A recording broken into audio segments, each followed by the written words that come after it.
It is my understanding that your goal is to make the Department of Defense the nation's most progressive employer.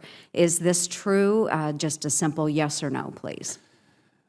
Yes, my ambition is to make us the best place to work. Considering the fact that all military occupational specialties are now open to women to provide greater opportunities to women in the military, which I do support as well, would you consider that it would be also progressive to require women to register for the Selective service like their male counterparts? I think the issue from a policy perspective is this. We should divorce the question of registration from that of the draft. We've had service chiefs talk about the need for a draft. The Secretary, no doubt testifying right now before the House Appropriations Committee on Defense, is speaking to his strong conviction that we don't need a draft.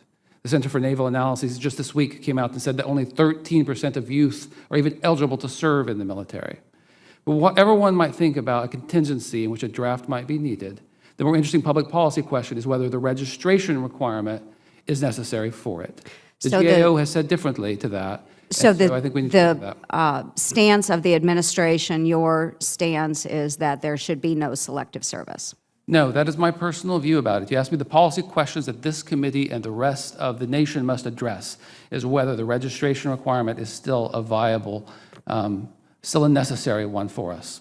It's one we have to debate among ourselves. The Selective Service Act does not fall under the jurisdiction of the Department of Defense. It would be inappropriate for me to opine about their continued existence. I think that you are correct, that it is established by Congress. However, the determination to open up combat roles to women was made by the administration. And I think it was done in a manner that was very fast. It is not being implemented maybe as methodically, as deliberative as many of us that have served in the military and, of course, our service chiefs would like to see. So that decision was made by the administration. So I think when we look at selective service, the administration needs to own up to their decision, and then because we do have an existing policy with selective service, they need to make their recommendation to Congress on whether we have women sign up for selective service or not. So thank you for your answer. Ms. O'Connor, where would you stand on that perspective as well? Whether we need a draft or whether women should be required to sign up for selective service?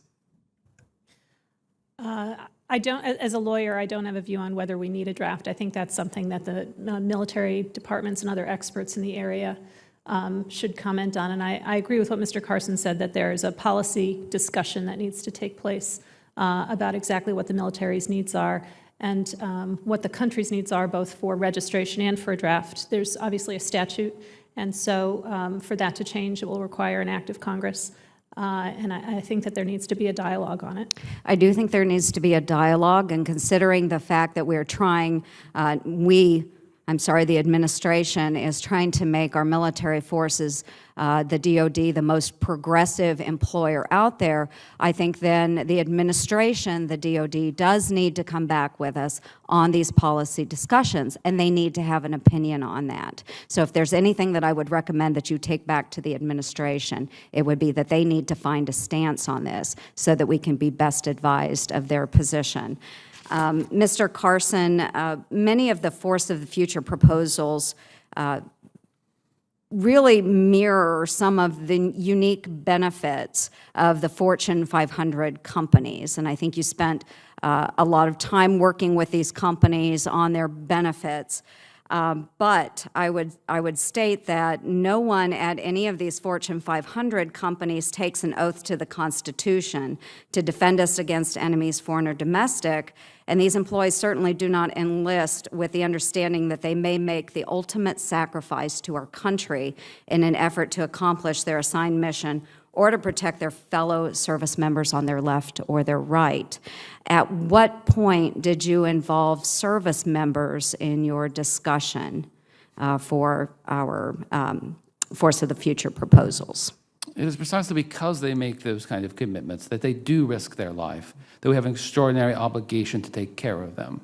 But do you agree that a Fortune 500 company has a very different mission than that of our Very military much so. members. Very much so. Okay, We are my not a time has expired.